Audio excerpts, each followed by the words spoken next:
Hi guys, how you doing? I'm finally home from a lot of traveling, and I have a free moment to make this little video about solving positions and also having six positions to solve. This is a follow-up from the calculation camp I did in Mumbai here in February 2024, and then right after I went to Ireland, did a camp there, which is why I'm only able to do the video now. Um, so when it comes to solving, there's a sort of a few things I wanted to say. The first is that you want to try to see if you can solve every day. There are many works on habits and habit forming stuff. There's a lot of the internet will tell you that a habit takes 21 or 28 days to form, which is bogus. Reality is that easy habits can take a week or 2 weeks to form. Like, I don't know, if you're not good at brushing your teeth, remembering to always brush your teeth, okay, will require some work in the beginning, but since it doesn't require a lot of effort, it's very easy to work into being a habit. Or I don't know, whatever simple habit. Drink a glass of water in the morning was the one I saw from scientific paper. While more difficult, demanding habits, like, let's say, solve for at least 20 minutes every day, that requires a lot of energy going forward for a long time, something like 3 months usually. But after those 3 months, you are not really relying on motivation and energy anymore. It becomes a part of who you are and what you do, even though it can still be demanding and should be demanding at times to help you get better. We'll have created a habit, and it's just Newton, it's physics. An object in motion tends to stay in motion, and objects still will require a lot of energy to get into motion. So if you try to solve 3 times a week, it's like stopping every 100 meters on your bicycle and then not understanding why it's so tiring. No, you need to get into a rhythm of doing something continuously. It's much more difficult doing something once a week than to doing it every day. It just is a very different skill. The other reason why doing something every day is really valuable is that you learn when you sleep. So if you're doing good work, you want to spread it out over as many nights as possible. So you'll benefit from it. So there's a few other things I want to say about. First of all, when you're solving, they can have different aims. Let's say here this time we're focusing on tactical puzzles. These ones that I've selected here were the remaining 6 I put out in the camp. We didn't get time to look through. They're challenging puzzles, and therefore deep calculation. But I wanted to mention simple tactical puzzles first. So whether you're a very strong player or you are a player early in your development, you want to be able to solve simple puzzles with great level of accuracy. But for a long time, let's say until 1900 at least, maybe beyond that, it's just as much as about being mentally aware of the patterns, not after you see them, but before. So you look at a position and you see the tactical patterns very, very quickly. And to do that, quantity is a huge factor. And if you want quantity, you have to inevitably be guessing and allowing yourself to make quite a few mistakes in this guessing process. Because you want to involve yourself, you want to spend 1 to 3 minutes maybe on simple puzzles, and then you want to guess to some extent. If you're not able to solve it, you want to guess it. You also want to train your own tactical intuition. So that's an important part of it. But the idea here is that when we get to difficult puzzles and you're training calculation and not pattern recognition, you're doing something entirely different. And what you're doing is you're training good habits for calculation. And I have talked and written extensively about what good calculation is. And if anyone wants to know more about it, I did some courses for killer chess training that's for sale in the shop. There were live classes, so they will have that going, but they are big courses and generously priced, I would say. There were also, I did books in the past, I'll do books in the future on what is good calculation. Essentially, the most important thing it is finding what you don't automatically see. So it's the opposite of the pattern recognition training with simple tactics, where you're trying to simply just recognize patterns. Well, in this case here, you're trying to find unusual patterns, an unusual combination of patterns, and something that you don't find automatically. And there's a lot of aspects to that. There's a lot of good habits to that. I wanted to focus specifically about how you would practice this. And there's a few things. First of all, I want you to be exceptionally clear on what you're trying to achieve. A natural starting point for learning calculation is make sure you don't miss anything on move 1 or 2. Care less about long variations. Make sure that you see the options. See the option for the opponent and maybe the reply to the option for the opponent. Not necessarily longer than that. The positions I have here, they're more complicated than that, but that is the starting point for developing good calculation. Make sure you don't miss any options. One technique I often recommend is to look at all active moves with all the pieces or pawns. Just look at the active moves and see if anything is like worth having a second look at. Be careful that you don't reject anything quickly because the opponent has some kind of move. Give yourself time enough to look so that your brain can follow. The brain works in these 3-second loops. So give yourself a chance to actually look. So that's the first thing. The second thing is you want to be in control of the process. Now, you can choose to follow my recommendations of calculation or have ideas of your own. Since you're not doing it for me, I don't care. But I would recommend for you to always go so slow that you are in control of the process. You will not be able to go slow during a game. That does not matter. You are training, trying to create the good habits, the good thought processes in your mind. You have to be in control to do that so that they will be automatic when you later are put to the test, have low time and a big challenge in front of you. You have to first develop the technique. You have to train your brain that this is how we approach these kind of problems. So, for example, one very common problem is constantly getting distracted and jump all over the place. If you've been to a lecture with me, you know that whenever I say something, oh, I have a question about another variation, I will always say no if we're in the middle of something, because you need to stay organized, one thing at a time. That is the simple explanation of what being organized is in calculation. Then also there's the thing about dealing with impulses. It's very easy to get a positive or negative impulse in a variation, like either be excited or be disappointed, and then think that that is a way to make a conclusion. It is not.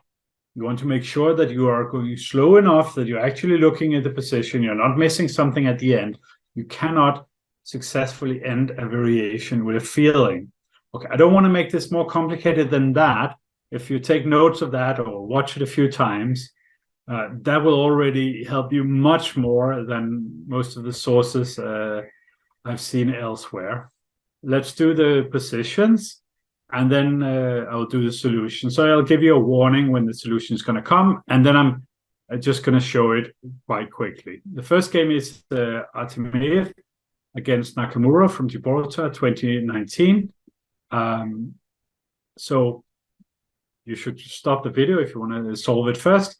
In the game, he played bishop takes f3, and then after knight d3,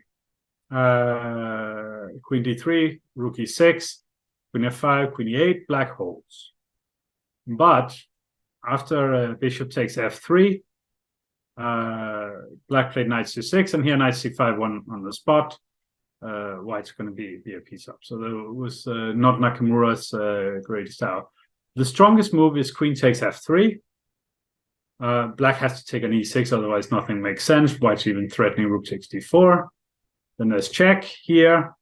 And now there's a very long variation with queen f7 that doesn't quite work here.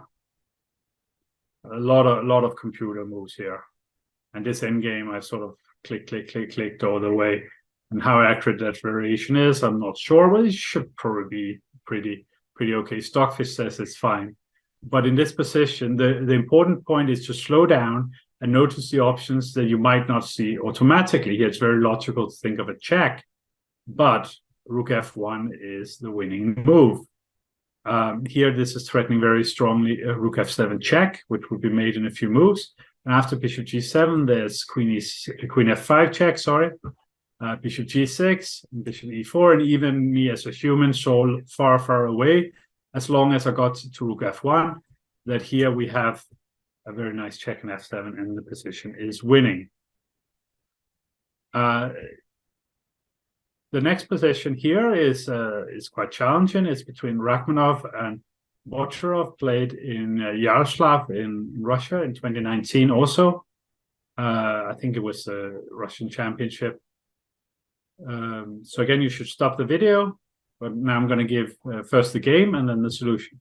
So in the game, he played bishop b4, and after take b5, Black was basically able to untangle himself. The game continued like this.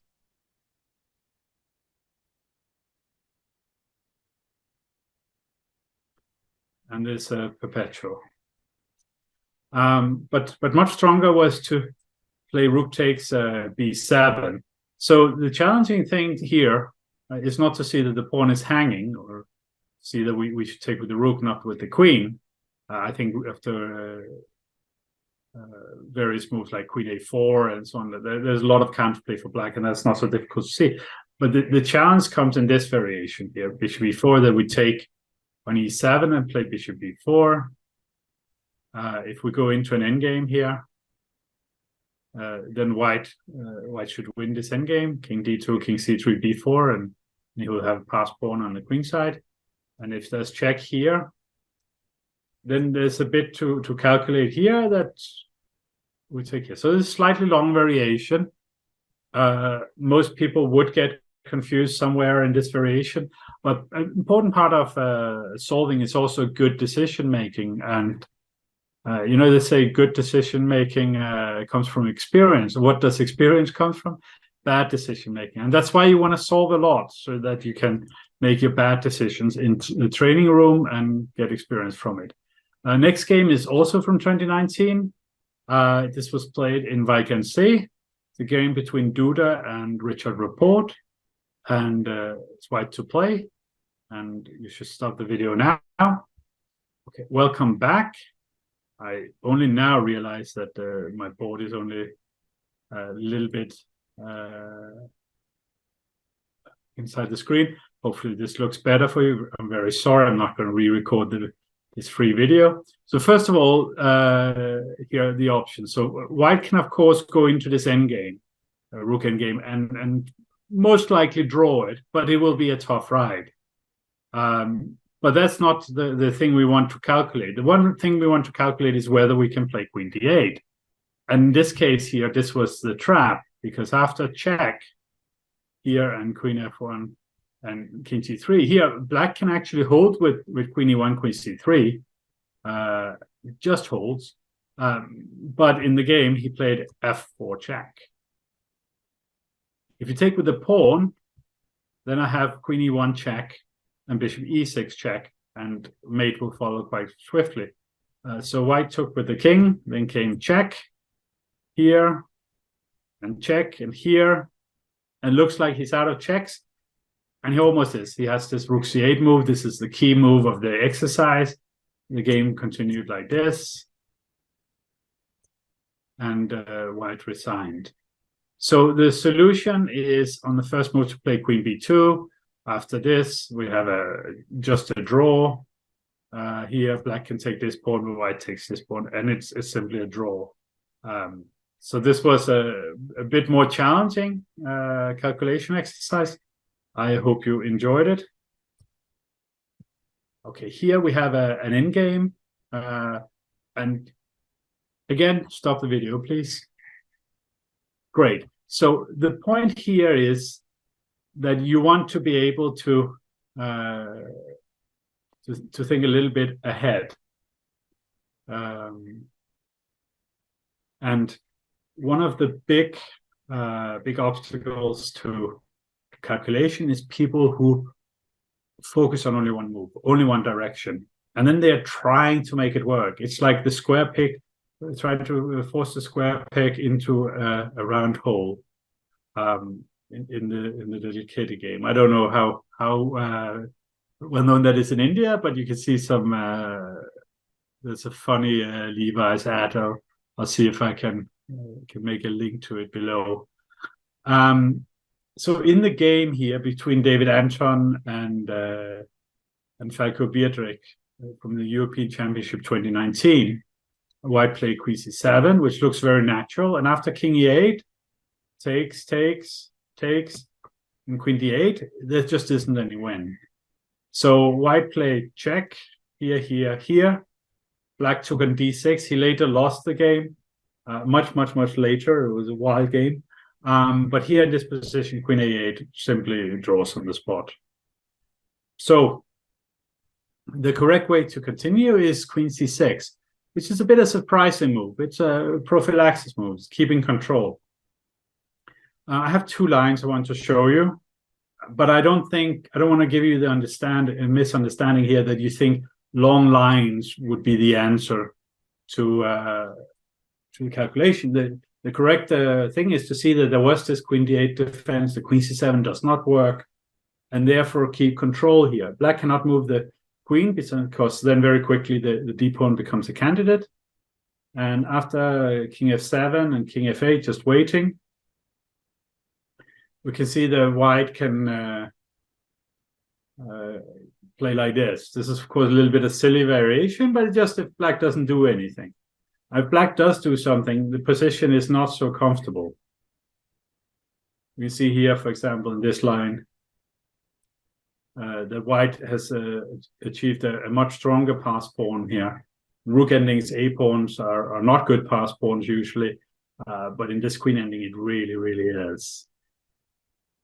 Okay. This is a game from Dubai Masters 2019 between Puya Idani and Aydin Soleimani. I'm sorry I'm so bad at pronouncing the names. I hope none of the players would take personal offense. The game was very long. It ended 70 moves after this point, but it really should only have ended 10 moves later. So here you should stop and then come back. Okay, so at this point, white correctly played bishop takes d5, and that's actually not a difficult move. After takes, 97, king b8, this is a difficult moment. Here, white probably thought he was about to win in this position, but the game continued like this. And here, the black position is essentially holdable, but of course, white is pushing, and they played for almost 70 moves. But if we go back, we take this position here, white had another move order, which was knight d5. Now, if queen d4 check, take, the rook will be hanging, we'll win that. And if rook d4, we'll also win the exchange up endgame.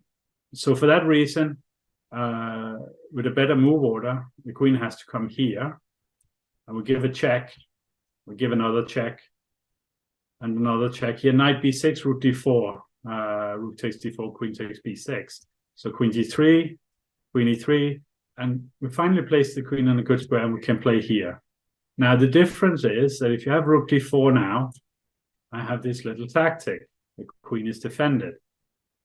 That's a very important point. And if rook e4, we have take, take, and we can go for the g pawn. And this is a winning ending. There are more moves to be played, but that's often how chess is. Okay. Finally, we have a game from 2018 by Igor Razis, who probably had taken his compression socks with him to the bathroom, but didn't play the best move in this position. He's playing against Kristina Petrova. The game was played in Czech Republic, 2018.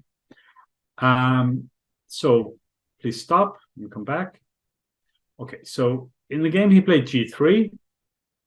Definitely didn't have a toilet break before this move. So here the best defense is rook c6, takes, and knight e5, and black has some drawing chances in this ending, or reasonable drawing chances.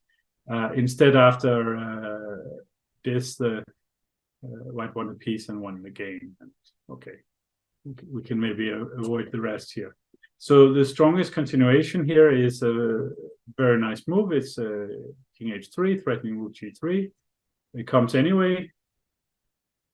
And then there's a threat of a knight check on f8. And it would have been mate, and it comes anyway. It's a very, very nice combination. By no means easy, and to forgive anyone to solve it, but in this case, maybe there was a real chance. And also for you, because I gave you the hint that there's something here, and I gave you the instruction to spend a lot of time trying to solve these things. There was another question I just wanted to address, which is the one of confidence in your moves. I don't believe I get everything right when I calculate. But one thing I have learned with absolute certainty is that I don't have any better way of making decisions. I have to trust what I see. So if I'm rechecking things all the time, I will run low on time, and I will make very bad mistakes, very simple mistakes. I'd rather make a mistake where I miss something complicated that was frankly beyond my ability, then I will do a really stupid mistake that was well within my ability. Not that I don't make plenty of those. I'm a senior player now. I don't want you to judge yourself by my standards. Choose something better, please. But you have to sort of trust your calculation to some extent. Like, let's say there's a variation we see, and it's sort of not working out for us, but our intuition is that, okay, this is maybe not necessarily bad. One technique is to go slowly through the variation, look at every move. What did I miss? Did I miss anything here? No. Maybe here? No. Maybe here? Well, actually, I could have missed something there. And then you look at other possible moves. Again, it's all about being organized and being in control. And I think this was the 6 positions. I'm going to check my file for a moment. I've reached the age where I can't really count to 6 anymore in a reliable sense. But yes, that was my 6 positions. I hope you enjoyed this video. For those who came to the camp, it was really a great pleasure working with you, and thank you a lot for your feedback. There was a few people, and I always have this in every camp, there's a few people who ask, can we have the PGNs of material? We really like the material. And there's a few reasons why the answer is no. And the simple reason is I don't want to have material out there that comes from me and in any way is associated with me where I don't have a real control of the quality. And I can tell you, my notes they're not the quality of printed material. What I do with my books and courses and so on is that I choose the absolute best material I have. And there's a lot of material I use various places because, for example, I had endless amount of great attacking material from the last 4 years of Kill Chess training, but some members of Kill Chess training was at the camp, so I had to use new material, and I had a lot of new material, and some of it was great, and some of it after we looked at it, I maybe liked it a bit less. But for us, it's a process of looking at it together. It works very well. We can debate things, and the interaction is more important than anything. But if you write a book or do a course or something like that, and it's more one-way communication, you want to make sure that the material is of high quality, then the instruction is of high quality, that the direction is of high quality. And therefore, I never give out PTN material, because I don't want it to reach third parties who then get confused about it and think that, even if it's not a conscious, but even on a subconscious level, think that, yeah, I've seen something from this guy and it was pretty. And it would be if it doesn't have the verbal instructions that I gave you and all the discussions. For those of you who will be almost everyone watching this video who did not come to the camps, it was really great fun, and the feedback has been fantastic. You know, don't do this for money. I didn't make any money going to India for 2 weeks, but I had a really good time meeting friends, meeting students, and interacting with new friends and new students. And some of them are a member of the academy, and some are not. Some maybe will be in the future, some will not. And it's not really why we do what we do. We like chess. We like people. We like helping people who really want to advance their skills in their sport, and that itself is very rewarding. And I'm hoping I'll be back in 2025. I think we had a decent experience with the hotel and the venue, so it would be possible they would do it again, and also with ChessBase India. And thank you to them for publishing this video on their site. Thank you.